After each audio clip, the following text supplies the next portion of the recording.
Oye, Muy qué bien, gusto. muy bien. Qué Oye, gusto verte. a ti, qué gusto verte a ti, qué bien estás. Oye, no, llevo una hora aquí sentado dándole a todas las teclas porque no sabía cómo, cómo hacerlo. Los meetings en persona siempre son mucho más divertidos. Eso de Correa y vos, diferencia. Sí, es que inicialmente te había mandado la invitación por mi cuenta de Gmail, pero como estamos haciendo esto por la colección, a última hora fue que me di cuenta que tenía que hacerlo todo por la cuenta de la colección para poder, vamos, llevarlo. No, no, no, eso está bien, pero me refiero porque Correa sos vos. ¿Y Borges quién es? Bueno, Borges, tú sabes quién es Borges, ¿no? Pero Borges es mi esposa. O sea, nosotros hace 2 años, Ah, Bea- mirá. Bea- Beatriz Borges. O sea, Beatriz y yo estamos hace muchos años juntos ya y hace muchos años nos une el amor al arte también. Y entonces decidimos hace un tiempo aterrizar toda esa intención en, en una colección que es pública y que la hemos organizado bajo ese criterio, Correa Borges Art Collection, que es una suerte de agencia, sobre todo de promoción del arte más emergente, inicialmente cubano, aunque estamos moviéndonos a otros campos de la producción del arte, latinoamericano sobre todo. Pero básicamente Correa Borges es los dos apellidos de nosotros, que era la mejor manera, creo, de identificarnos a la hora del trabajo que estamos haciendo, ¿sabes? Bueno, también contigo, que nos has permitido participar en la revista Poliedro y así como otras revistas que están radicadas en España, aquí en los Estados Unidos. Así que el Borges viene doble, ¿no? Porque yo siempre Es jarameo doble connotación. Bien. con esa doble connotación, ¿no? Y en el fondo quisiera estar emparentado también con Borges, ¿no? Pero esa es la idea de Correa en Borges Art Collection, que somos hace 2 años como una agencia de promoción, básicamente del arte más emergente, de esos artistas que aún no tienen un estatus dentro del museo, pero que tienen una obra bien importante, sobre todo a nivel visual y a nivel conceptual, ¿no? Cuando hay tanta cosa inservible, tanta imagen perecedera, ¿no? Que Ujú. circula hoy en las redes, ¿no? Aquí está atrás uno de los artistas que nosotros hemos trabajado hace muchos años con él, Juniel Delgado Castillo, radicado en Madrid. Es un artista fantástico y lo hemos ayudado mucho en su trabajo, en su promoción. Acabamos de ayudarlo en una exposición bastante grande en Arco, en Madrid. Y estamos muy contentos con lo que estamos haciendo y los artistas están muy felices con todo el trabajo que estamos haciendo. ¿Cómo estás tú? Qué bueno. ¿Y cómo anda tu salud? Yo estoy bien ya, gracias a Dios.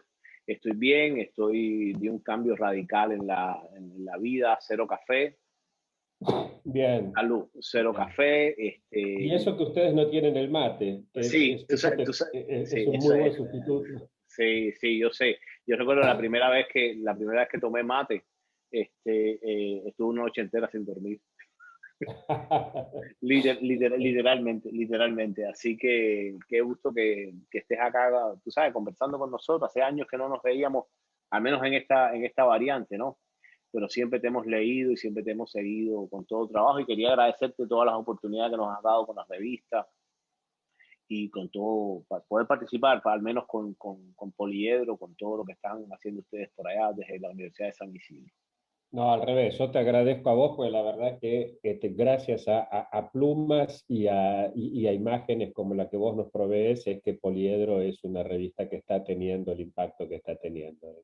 Tenemos menos de un año, pero ya se ha instalado fuerte en muchos espacios, así que, y bueno, en ese sentido soy yo el que te agradece a vos. Bueno, la gratitud es mutua. Mira, te habíamos pedido conversar un poco así, aunque estamos grabando todo esto, porque queremos usarlo también como material de la colección. Habíamos hablado de ese punto de intersección entre la política y el arte, ¿no?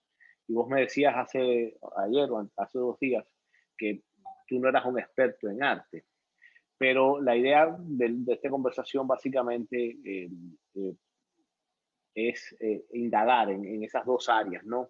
Que han sido siempre tan confluyentes en la vida de los hombres, ¿no? El valor simbólico del arte en la política, o sea, el uso político del arte, este, cómo el discurso político ha manipulado en beneficio de verdades, digámosles, arquetípicas, ¿no? O prevalentes, ¿no? Algunas manifestaciones del arte, estoy pensando sobre todo en el expresionismo alemán, que tuvo tanta importancia para el discurso del fascismo. Um, Ujú. ¿Tú crees que se pueda ensayar una definición de arte o de política más allá del cierre hegeliano, um, o sea, más allá de ese carácter absoluto que impuso la filosofía hegeliana? Porque, por ejemplo, en el caso del arte hay toda una... Cuando Danton habla del fin del arte, siempre se regresa a Hegel, a ver qué fue lo que dijo Hegel en torno al arte. O sea, ¿tú crees que hay una posibilidad de definir lo que es la política y lo que es el arte más allá del discurso hegeliano? Sí, bueno, aquí con cuál fue realmente el discurso hegeliano, porque como sabes hay muchos intérpretes, muchas discusiones.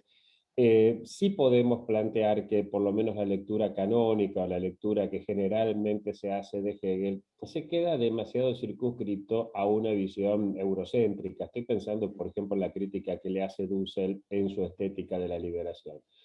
Y en ese sentido, más que seguir dando vueltas en torno a esto, que es bien difícil salirse de Hegel para los que en Sí. algún momento hemos entrado por ahí, pero sí quisiera señalar una cuestión que me parece que tiene que ver con precisamente el vínculo entre arte, ciencia y política.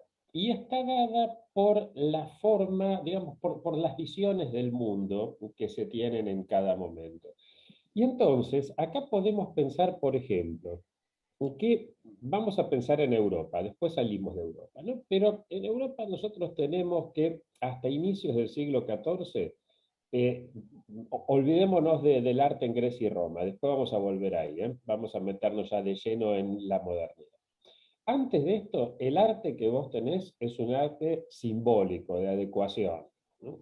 Está bien, la gente ni siquiera se hablaba de arte como tal, lo que había era una estética que tenía que ver con hacer igual esta tierra a los cielos, ¿no? Se trataba de la adecuación entre una cosa y otra. Pero resulta que a inicios del siglo XIV, el rey de Francia acaba con los templarios, la burguesía empieza a instalarse en un lugar más importante y entonces ahí el burgués le va a decir a el artista, pinta el mundo como yo lo veo.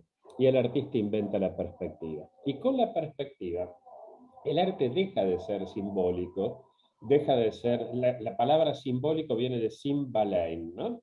Balain es el disco que se tira. Entonces suponete que vos venís un día a Buenos Aires, y no tenemos documentos de identidad, no tenemos pasaporte, no tenemos nada de eso, vos comprás una mesa y querés que cuando venga tu prima para acá, siga, yo le dé esa mesa. Yo te voy a preguntar, y Antonio, ¿cómo sé quién es tu prima? Y entonces tomamos un disco, lo partimos en dos y cada uno se queda con esa mitad, un plato, ¿no? Cada uno se queda.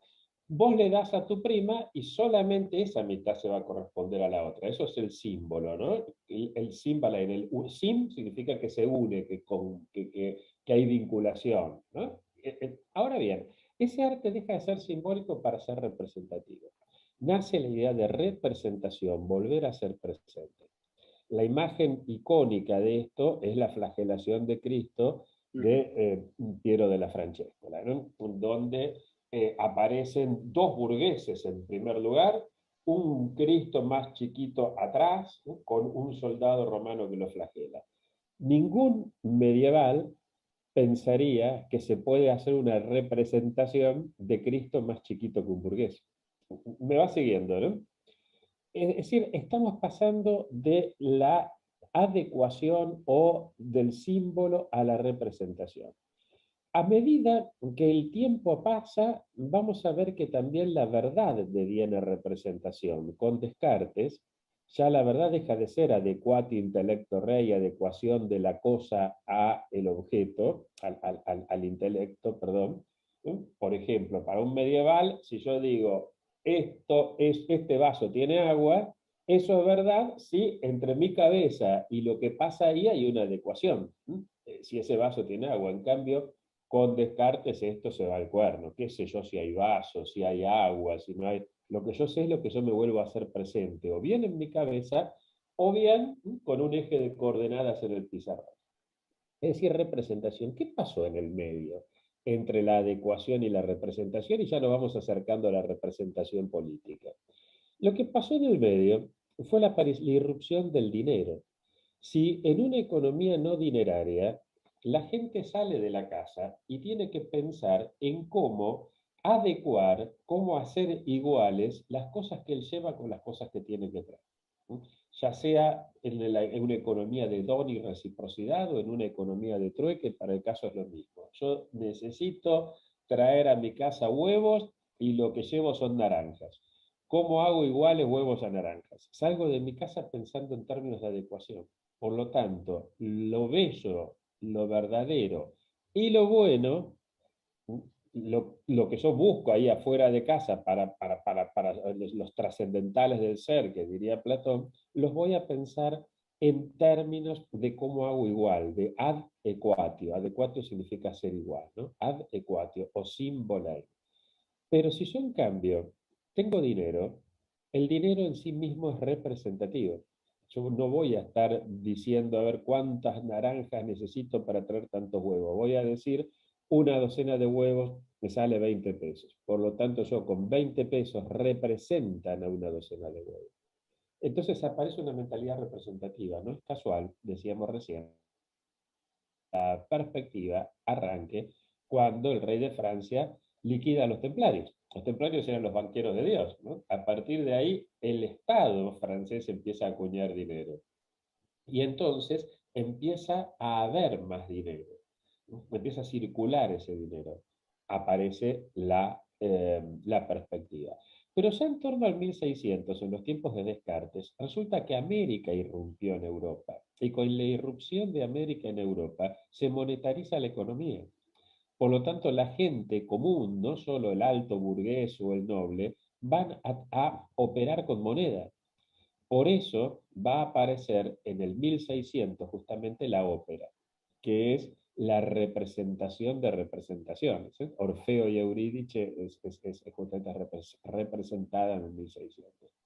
¿Qué quiere decir esto? Cuando la gente se acostumbra a pensar en términos de representación cuando sale de su casa, va a ver lo bello y lo verdadero en términos de representación. Aparece la ópera, que es la unidad de todas las artes, la pintura, la danza, la poesía, el canto, el teatro, pero también aparece a lo largo del siglo XVI la representación dentro de la representación, el teatro dentro del teatro con Hamlet, la novela dentro de la novela con el Quijote, y a vos que te gusta la plástica, el cuadro dentro del cuadro. Las Meninas es el caso icónico, ¿no? ¿Y por qué? Justamente porque aparece, irrumpe el dinero dentro de esto. Así que bueno, esto sería la primera etapa. Después, si querés, vemos qué pasa con la representación política y ya nos vamos metiendo más directamente. Pero creo que con esto lo doy como un ejemplo de hasta qué punto de lo que se trata son más de cosmovisiones, donde la política, el arte, la ciencia y la filosofía conforman una suerte de trípode, lo verdadero, lo bello, lo bueno, que no necesariamente tienen que ir juntos. Platón decía que sí, pues son los trascendentales del ser. Nietzsche Claro. después, que hacía filosofía a martillazos, dijo, esto no tiene por qué. El muchachito lindo de la película, que dice siempre la verdad, es verdadero, es bueno, es bello, bueno, no tiene por qué ser así la realidad. Lo que pasa es que también en términos de la representación ha habido un arte que ha dejado de ser representacionalista, ¿no? Y que ha roto esos márgenes, sobre todo, por ejemplo, pensando en la abstracción, o en movimientos más contemporáneos como el minimalismo, por ejemplo, que han tratado de evadir, ¿no? pero mucho antes también. Por ejemplo, cuando Duchamp coloca un urinario dentro de una galería, está ejerciendo una crítica muy fuerte a la tradición representacionalista del arte, ¿no? En qué medida o al menos no solo en qué medida la representación deja de tener un valor primordial, sino cómo las manifestaciones eh, eh, han, han, el concepto de representación se ha desbordado del margen del contrañimiento, que lo que supone un concepto. ¿Verdad? José Lezama Lima, un escritor cubano eh, bien importante, decía que todo esfuerzo de definición es un esfuerzo de reducción a ceniza, ¿no? Pero en qué medida la vida continúa y desborda esas comprensiones de lo bello o esas comprensiones de la representación, no solamente de la política, sino también del arte, para después tratar de establecer una relación entre estas dos categorías, llamémosle así. Bien, en primer lugar, habrás visto que en ningún momento definí ni arte ni política porque coincido con Lezama Lima. Definir implica poner fin, implica poner límite y las cosas importantes son, por definición, indefinibles. Si no, no serían Es importantes. la gran paradoja. Anda a definir el amor, la libertad, la vida. Pero vos fíjate que siguiendo con el tema de la secuencia esta histórica que estábamos planteando, habíamos llegado a puertas de la representación política. Para que haya representación política tiene que haber algo más. La moneda de oro, la moneda de plata, representa un valor, pero tiene también un valor intrínseco. O sea, no es del todo, no es solamente representativa. La política, para que sea representativa, va a necesitar que aparezca la moneda genuinamente representativa, es decir, el papel moneda. Por eso el papel moneda va a aparecer, como lo conocemos hoy, con carácter de uso circulatorio, forzoso, cancelatorio de obligaciones, etcétera, o sea, en el sentido moderno, propiamente dicho. Aparece en 1776 en Estados Unidos. No es casual que sea la Constitución norteamericana la primera constitución que consagra la representación política. Y en Europa va a aparecer en 1789 con los asignados en Francia.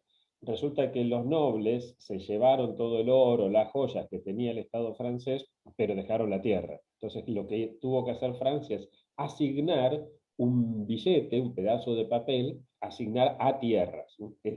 Con ese dinero se empezó a circular.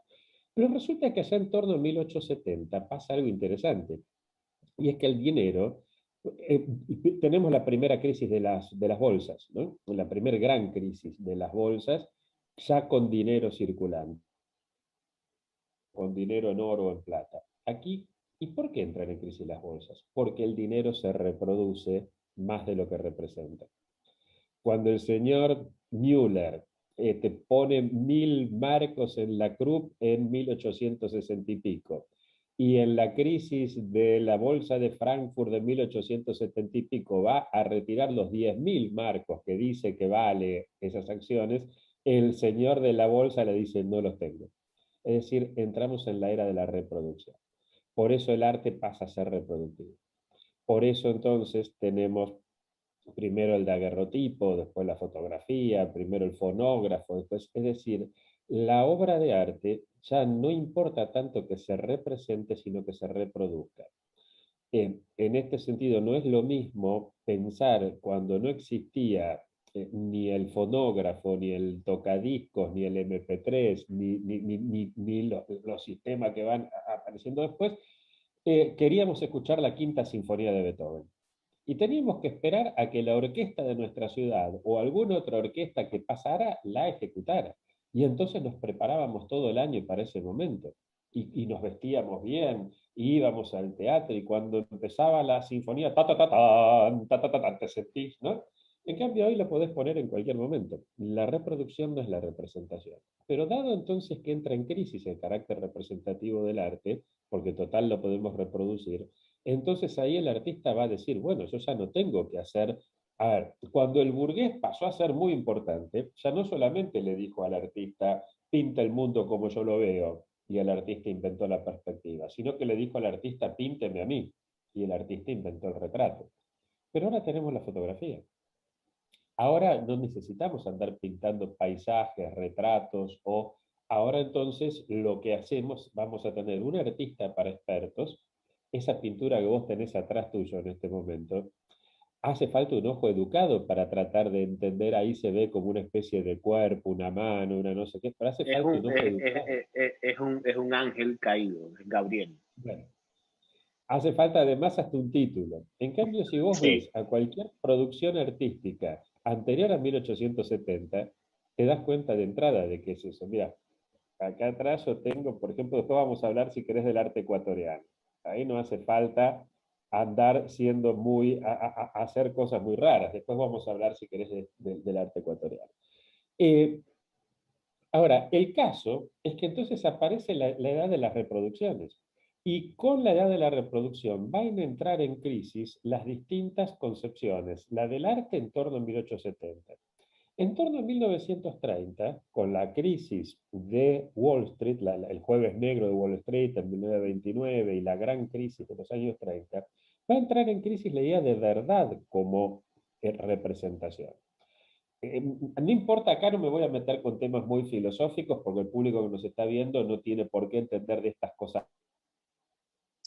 Que Heidegger, por ejemplo, va a decir que la verdad es la aletheia, la negación del olvido. Wittgenstein va a decir que la verdad. Bertrand Russell va a cuestionar. Freud escribe en 1900 su interpretación de los sueños, pero recién en los años 30 el psicoanálisis va a permear a todas las áreas de la sociedad.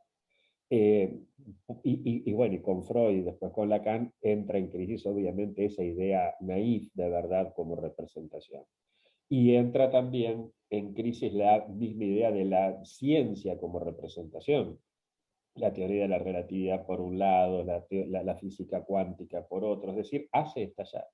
Pero vamos a necesitar llegar a 1973 para que esto realmente termine de hacer eclosión. En el momento en que Nixon desengancha al oro con respecto al patrón dólar, entonces el dólar pierde todo carácter representativo. ¿Se entiende esto? Antes, un billete de $1 representaba 2 gramos de oro que estaban en Fort Knox. A partir de acá pierde ese carácter representativo y el dinero empieza a reproducirse al infinito. La tarjeta de crédito va a ser lo que aparece acá por una cantidad de cuestiones que sería larguísimo desarrollar por qué pasó esto. Pero lo cierto es que ahí el arte deviene más que nunca, por un lado, arte para expertos y por otro lado, arte como reproducción. Las Torres Gemelas en Nueva York son el mejor ejemplo. Se inauguran en el 73 y son dos. O sea, hay una reproducción, no es una sola, el edificio único, son dos. Pero además son espejos, o sea, reproducen el río para un lado y los otros edificios para otro. Pero además tienen tanto en el perfil como en la planta las mismas proporciones de la divina proporción que es la tarjeta de crédito. Aparece ahí el arte como reproducción y no como representación. No es casual que en ese mismo momento aparezca un concepto tan aberrante como el de derechos reproductivos, como si un ser vivo pudiera reproducirse. Un ser vivo jamás se reproduce, jamás. Lo que se reproducen son estas cosas. Un vaso puede reproducirse. Pero, y sin embargo, ¿por qué aplicamos a la vida el concepto de reproducción? Y más aún, cuando hablamos de derechos reproductivos, lo aplicamos al ser humano.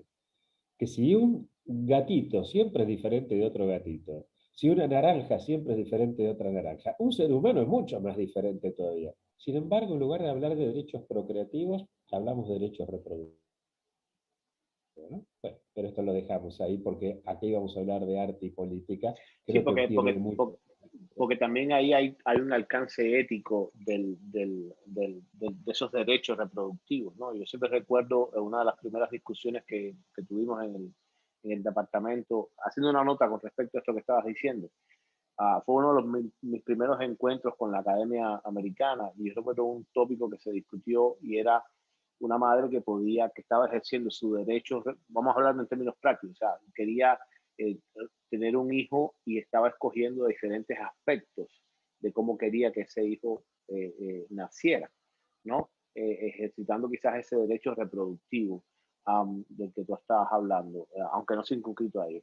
La cuestión de la pregunta ética que estaba en el fondo de esa discusión era quién era el padre. Y a mí me sobrecogió profundamente porque era mi primer encuentro con este tipo de discusiones, ¿no?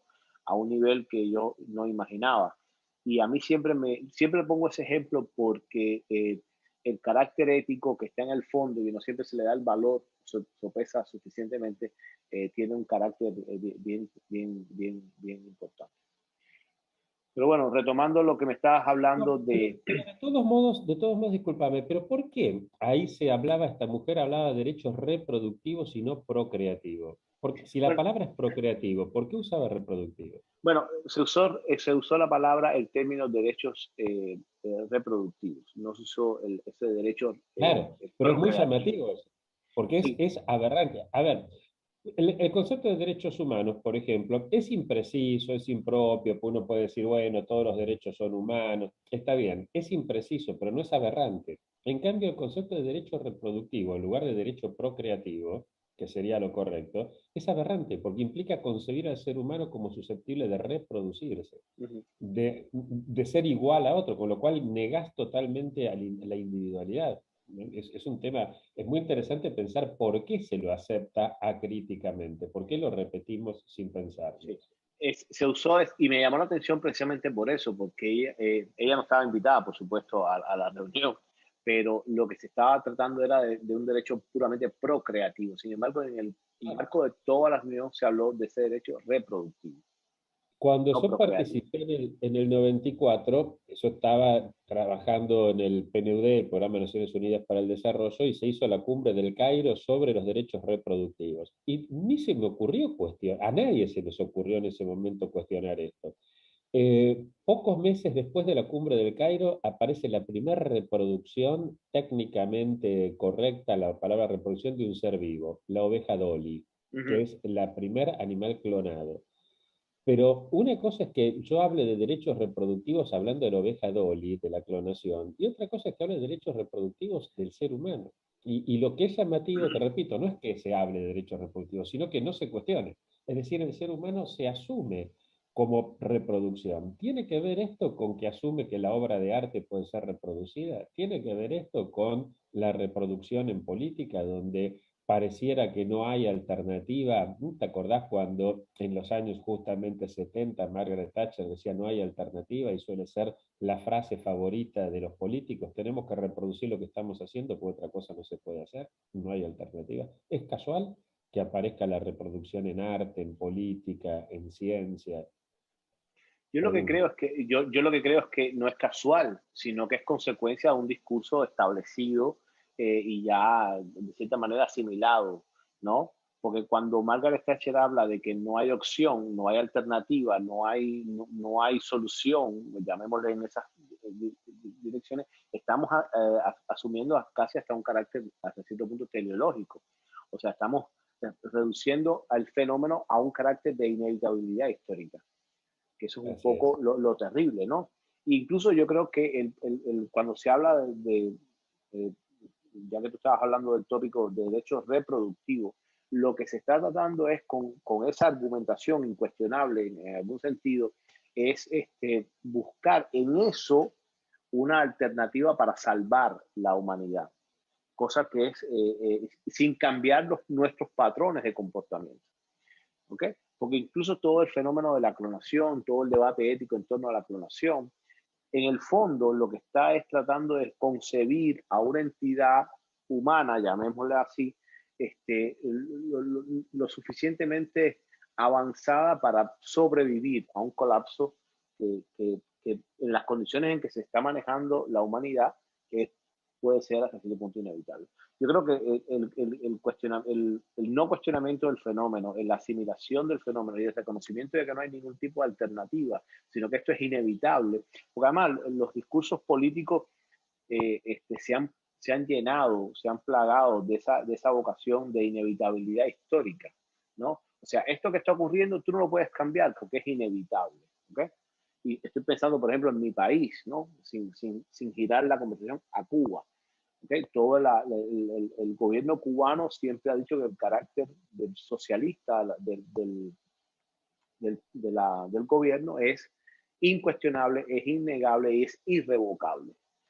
¿Okay? Sin girar el tema hacia Cuba, pero eso es un poco una experiencia muy cercana, ¿no?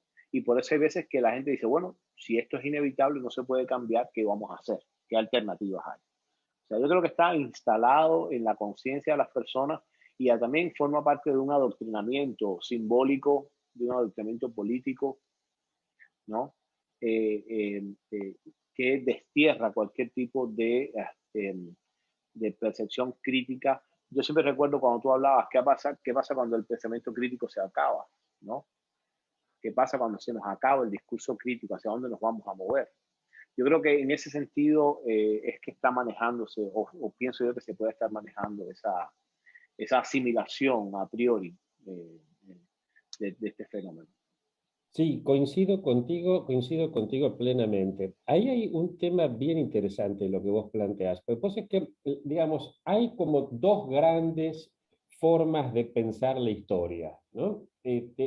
La de muchos pueblos, la mayoría, que piensan a la historia como algo cíclico, que se repite constantemente, que tiene que ver con vos mirás los cielos y cada tanto todos los astros vuelven a estar en el mismo lugar, las estaciones que se repiten, o sea, la idea de ciclo.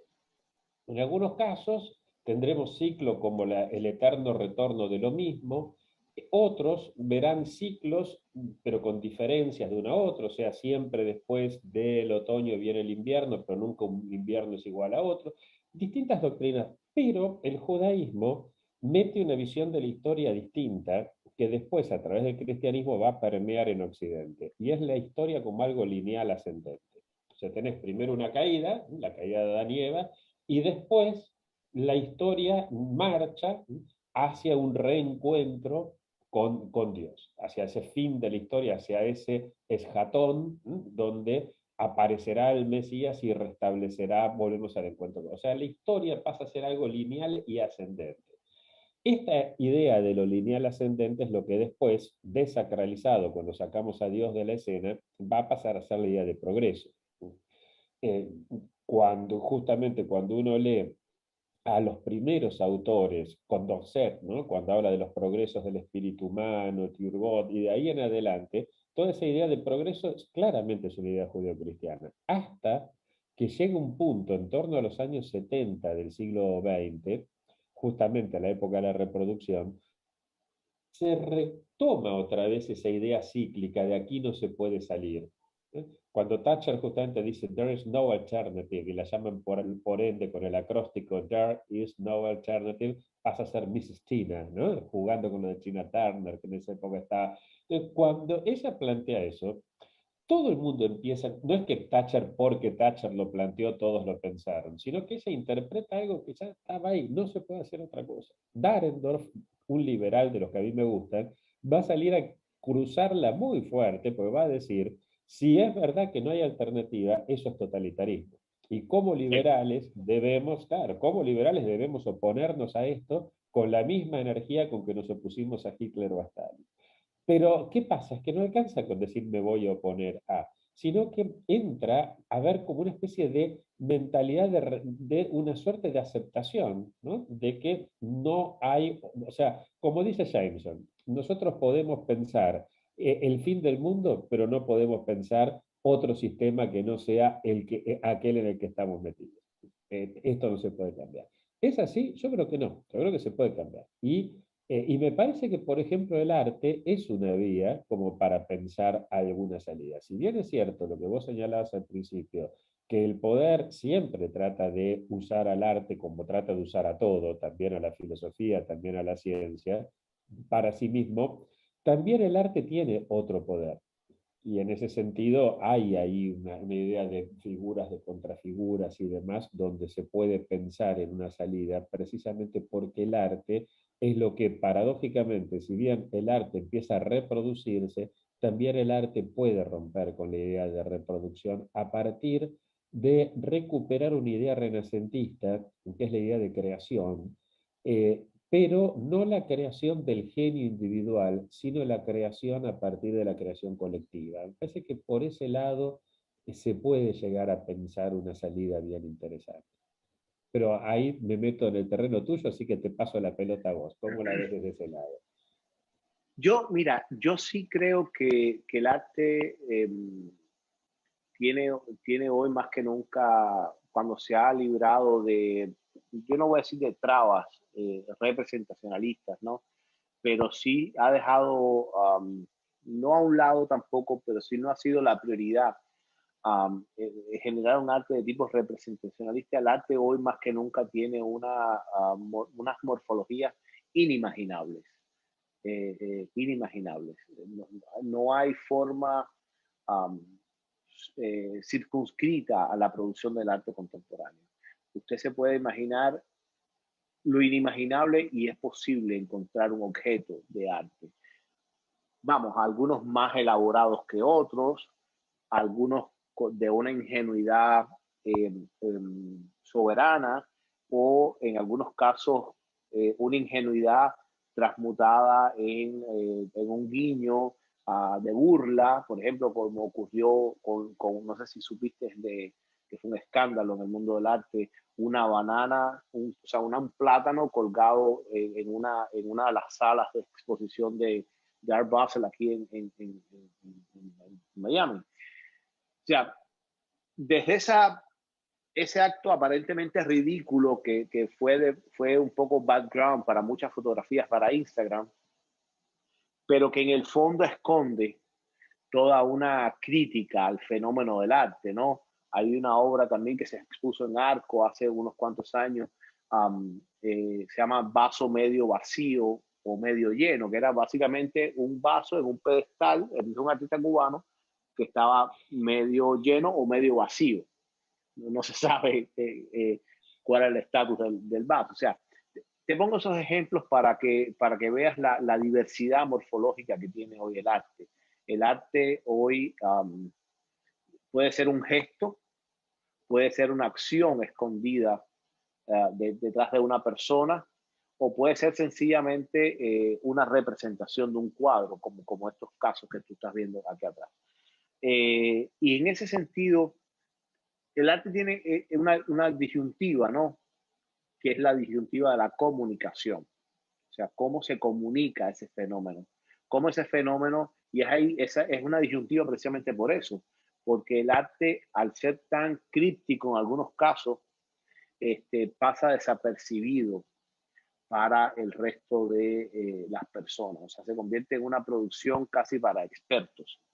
Y eso tiene filo por las dos partes de la hoja.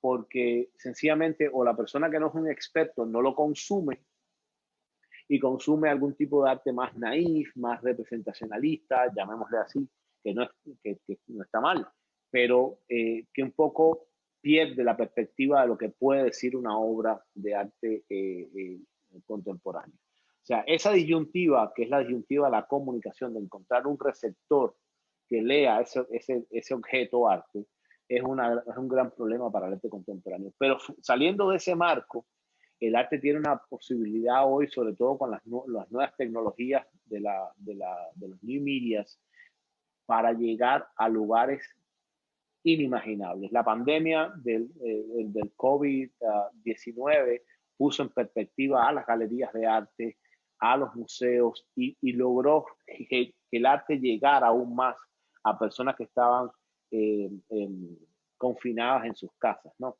O sea, el arte puede definitivamente, estoy pensando sobre todo en lo que hizo el Met de Nueva York, el Metropolitan Art Museum de Nueva York, que puso a disposición toda la colección del museo para las personas que estaban en confinamiento.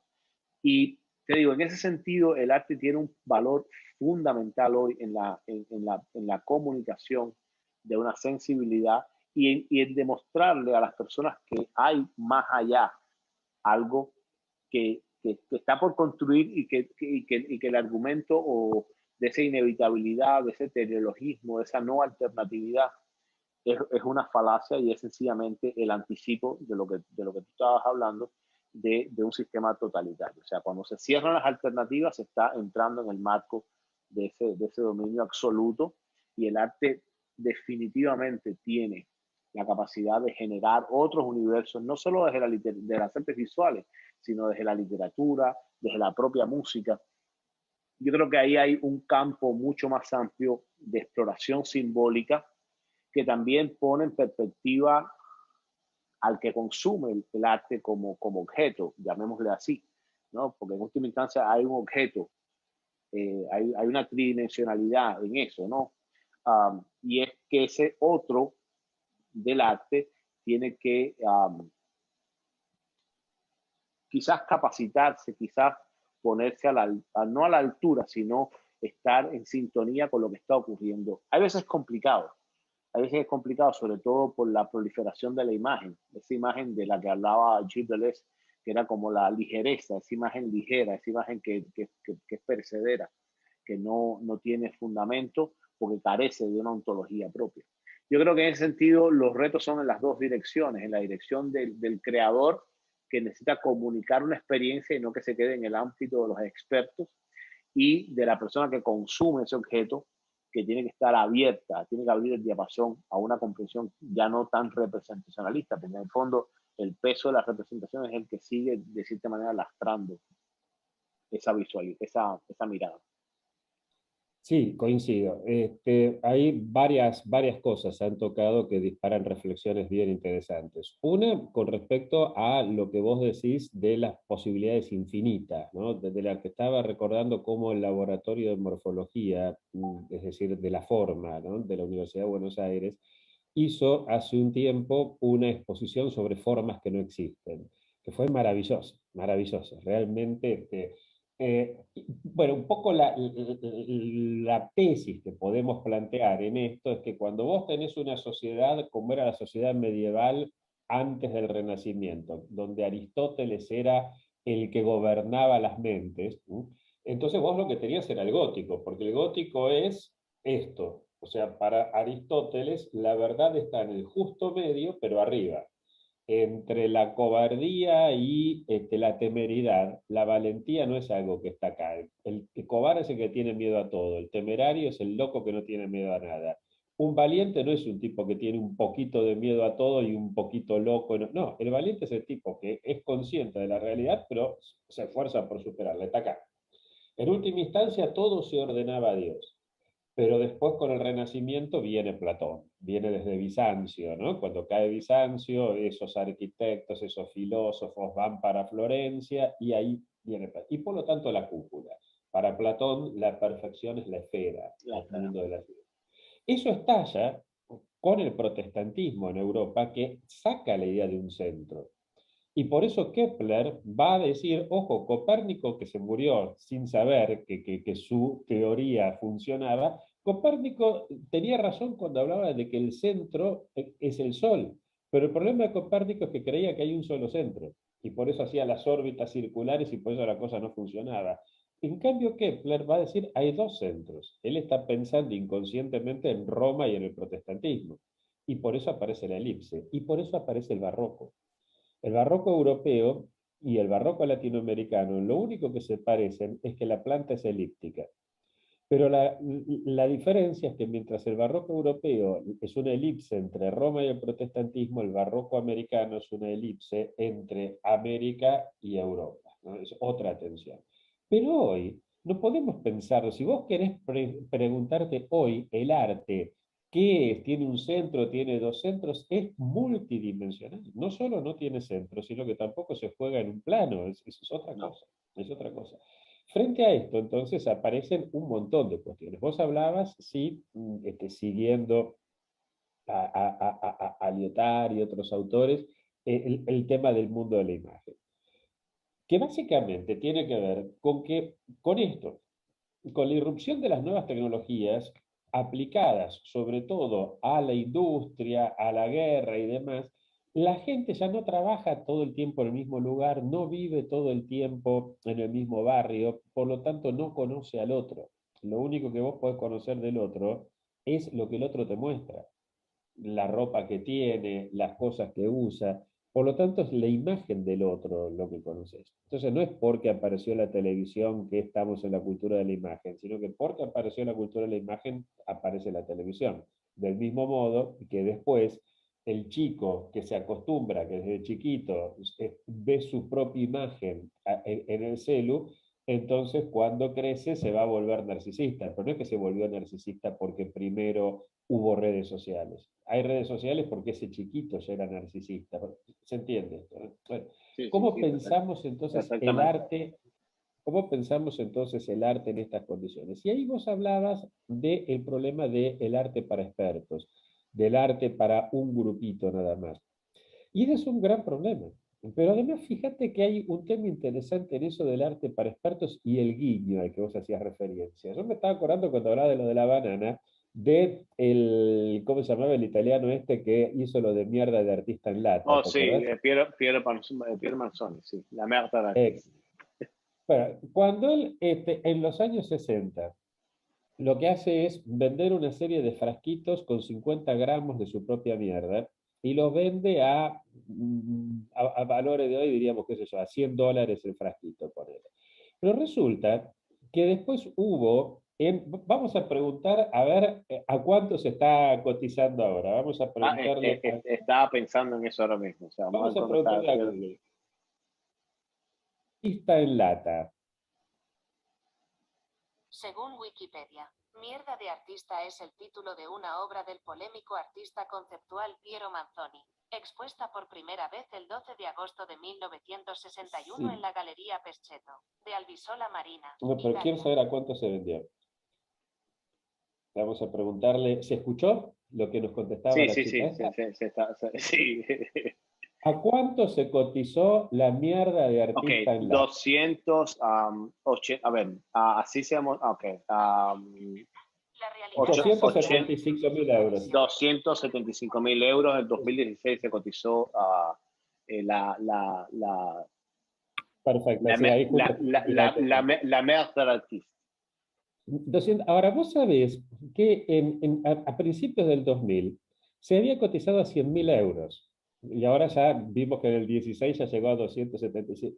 Cuando sale, creo que fue en Sotheby's que se había hecho la venta, un periodista le pregunta a un tipo que pagó 100.000 euros por eso, y dice, ¿pero usted pagó 100.000 euros por, por 50 gramos de mierda? Y el tipo que lo compró dice, sí, yo pagué 100.000, pero dentro de unos años, dentro de pocos años alguien va a pagar 200.000. Bueno, ya Ahí está. 70.000.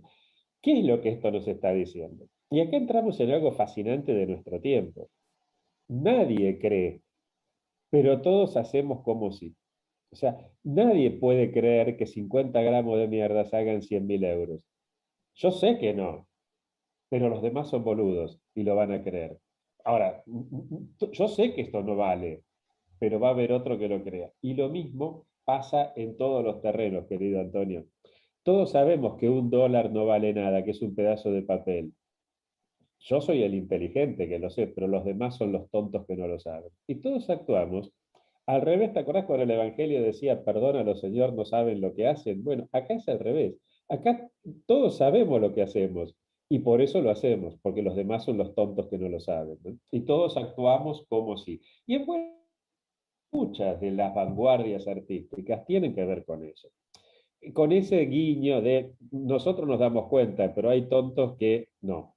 Entonces, eso es un tema. Y el otro tema creo que sí es un riesgo muy grande, el de retomar esa idea del genio artístico como totalmente desvinculada de la comunidad en la que está. Y eso genera, sí, un arte para expertos que no permea para nada en su comunidad, porque no le solamente tiene algo que ver con los otros, y que más de una vez esos otros ven esa obra de arte de la cual no entienden un corno, pero como no pueden decir no entiendo nada porque queda mal, entonces lo que van a decir es qué maravilla, qué obra de arte, qué profundidad conceptual que tiene y esas huevadas que suele decir el experto en arte que cuando no quiere decir nada, ¿no? O mejor dicho, cuando quiere no decir nada, que es al revés. Sí, pero yo estoy completamente de acuerdo contigo, lo que estás diciendo, pero eso supone un reto. Estaba pensando ahora dos cosas, ¿no? Primero, estoy de acuerdo contigo en lo que estás diciendo y acotando algo sobre la obra de Manzoni. Acaba de venderse por $18.500 hace un tiempo ya, un poco tiempo, pero hace una escultura invisible, ¿okay? Que es casi una tomadura de pelo. Lo que pasa y ahí es donde quería llegar. No sé cómo andamos de tiempo, estamos grabando esto, no sé cómo andamos de tiempo en la grabación, pero quería llegar entonces, ¿cuál es el papel entonces que tiene la educación? ¿Qué papel juega la educación? Porque pongamos un ejemplo casi prototípico, ¿no? Una familia en la casa no hay libros, en la cual un niño crece pegado a estas cosas día a día. Para él no existe otro universo que no sea el puñetero aparato, uh, donde no hay libros, donde no se escucha, llamémosle, buena música, donde los padres no corrigen comportamientos visuales. ¿Qué papel tiene la educación en este fenómeno, no? Porque, ok, los tontos de la colina están ahí, nosotros llamémonos expertos, ¿no? Pero cada día somos menos, desafortunadamente. O sea, ¿qué rol tiene, y quizás con eso ir cerrando, qué rol tiene la educación en este fenómeno? Quizás, a mí yo he leído mucho y lo he leído y siempre lo releo a Gilles Lipovetsky, y cuando él habla del vacío ontológico, ¿no? ¿Cómo se está generando un ser humano adecuado a las condiciones de su coexistencia completamente vacío? Pero no hay que elevarse a niveles. O sea, usted va por la calle y pregunta cosas elementales. Yo siempre recuerdo una película de Argentina que tú conoces muy bien, que es El lado oscuro del corazón, que para mi generación fue como un hito, ¿no? Cuando Oliverio Girondo, que a su vez representa a un poeta, a Oliverio, va a una cafetería y le dice, che, ¿vos sabes quién es Benedetti? Y le dice, ¿trabaja acá? Dice, no te preocupes, las putas primero van a ir al cielo. Esa imagen del tonto y del experto, pero el experto cada día queda menos, ¿ok? O hay un experto súper especializado. Eso es uno de los grandes conflictos que tiene la academia americana, una súper especialización, ¿no? ¿Qué papel tiene la educación? Y sobre todo esa educación que tú también has definido como una educación transdisciplinar, una educación que prepare al hombre en diferentes áreas del conocimiento. Bueno, creo que es fundamental esto que vos estás señalando. Y en los años 70, precisamente cuando aparece esta idea de el tipo que se ve a sí mismo como susceptible de ser reproducido y por lo tanto vacío, porque justamente lo que nos da densidad ontológica como seres humanos es precisamente esa individualidad. Si se reproduce, entramos en la era del vacío que plantea Lipovetsky. Para esa misma época, muchos autores, pero estoy pensando particularmente en Zbigniew Brzezinski, que fue presidente del Consejo Nacional de Seguridad de James Carter a mediados de los 70. Él escribió un texto donde él decía, en función de las nuevas tecnologías, va a haber mucha gente sobrante en la humanidad. ¿Por qué? Esa gente sobrante hay que incluirla en el sistema, aunque no sea parte de la comunidad, sí tiene que ser parte del sistema económico. El chico que vive en la favela y que consume la escoria de la cocaína, la escoria de la pasta base, mezclada con vidrio molido, en Argentina la llamamos paco, en otros lados bazuco, en cada lugar tiene, ese pibe está dentro del sistema económico, porque permite justamente al volarse la cabeza con eso, no jode al sistema, porque no busca alternativas, sale a robar de vez en cuando, lo cual hace que tenga que haber policía, sistema represivo, está dentro del sistema. Ahora, vamos a necesitar otros que tengan un alto grado de educación técnica, va a decir Brzezinski. Para unos, la educación para el trabajo. ¿Sí? Que eso muchas veces hay universidades que dicen salida laboral, o sea, vos venías a formarte acá para trabajar.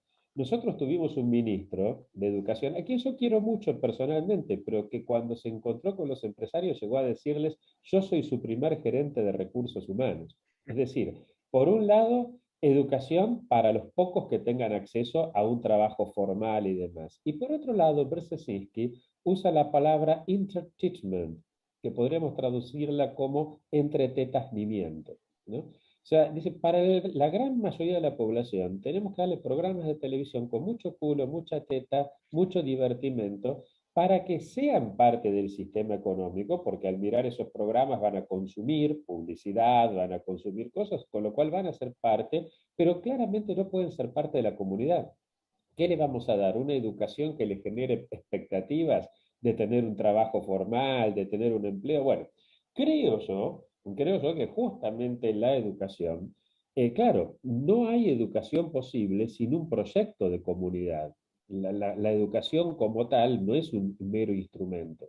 La educación sirve si hay un proyecto. Si pensamos en un proyecto donde nadie sobre, entonces, ahí aparece un concepto fundamental de la educación. ¿Y qué tiene que ver la educación con el arte? Todo. Porque si nosotros pensamos en la educación como la posibilidad de brindarle al educando los instrumentos para que él pueda desplegar plena y libremente sus posibilidades como persona, y no lo pensamos como recurso humano para el mercado, sino que lo pensamos en función del pleno despliegue de sus posibilidades, entonces vamos a darnos cuenta de que, como decía el viejo Aristóteles, no hay placer más grande que el placer que se adquiere entendiendo. Y cuando Aristóteles habla del arte, él dice que precisamente el arte, como imitación de la naturaleza, al ser imitación hecha por el hombre, nos permite entender mejor aquello que de la naturaleza no entendemos. Cuando él dice esa obra plástica que refiere, dice Aristóteles, al cadáver, y me acordé porque en Poliedro publicamos estas imágenes tan inquietantes del cuerpo que vos nos mandaste, Aristóteles dice, ¿por qué podemos ver el cadáver en el cuadro y no lo podemos ver, no va a decir en el cuadro, así en la pintura, bueno, no había cuadros entonces, y no lo podemos ver en cambio de la misma manera en la realidad? Porque esa mediación nos permite entender. ¿Por qué podemos presenciar la tragedia y encontrar disfrute en la tragedia que cuando nos pasa en la realidad es terrible? Porque en la tragedia, a través de la mediación, podemos entender. Y el goce más grande está en la posibilidad de entender. Claro, si nosotros posibilidad de entender, la educación tiene que ser, entre otras cosas, pero entre otras cosas principalmente, la posibilidad de entender la obra de arte. Porque ahí es donde está ese placer del cual hablaba Aristóteles, que es lo que nos hace realmente humanos y no máquinas.